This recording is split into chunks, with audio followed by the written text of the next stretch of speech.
রাজনৈতিক প্রক্রিয়া এবং গণমাধ্যম প্রতিষ্ঠানগুলির সঙ্গে বা জগতে যারা জড়িত তাদের মধ্যে জবাবদিহিতার বাইরে থাকার একটা প্রবণতা আছে। রাজনৈতিক এবং বিশেষ করে গণমাধ্যম এই দুই জায়গাতে জবাবদিহিতার সংস্কৃতিকে শক্তিশালী করার কাজটা আমাদেরকে খুব দ্রুত করতে হবে।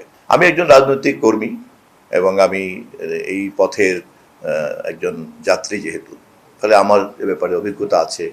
আমি এখানকার সমস্যাটা বুঝি কম বেশি, এবং এটা যেমন সত্য যে রাজনৈতিক প্রক্রিয়া ছাড়া তো এটার সমাধান হবে না।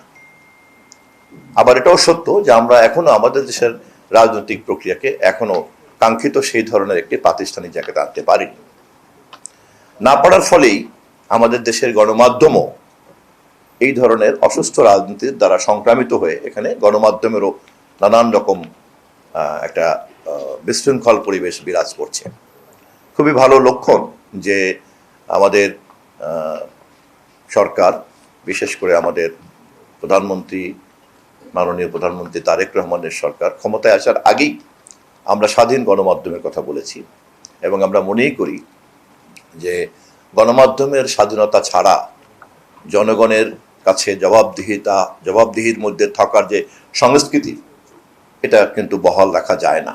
এবং সে কারণে যত বেশি স্বাধীন এবং প্রাতিষ্ঠানিকভাবে দক্ষ গণমাধ্যম থাকবে, যার কাজই হবে ক্ষমতাকে প্রশ্ন করা, যার কাজই হবে ক্ষমতাবানদেরকে প্রশ্নবিদ্ধ করা, এবং এই প্রশ্ন করা এবং প্রশ্নের উত্তর দেওয়ার মধ্য দিয়েই কিন্তু একটা জবাবদিহিতার সংস্কৃতি চলমান থাকবে, বহমান থাকবে, এবং যার চূড়ান্ত ফলাফলটা কিন্তু পাবে সমাজ এবং রাষ্ট্র এবং মানুষ। এই প্রক্রিয়াটাকে সচল করার জন্যই আমাদের আবার সবচেয়ে গুরুত্বপূর্ণ কাজ করতে পারেন গণমাধ্যম।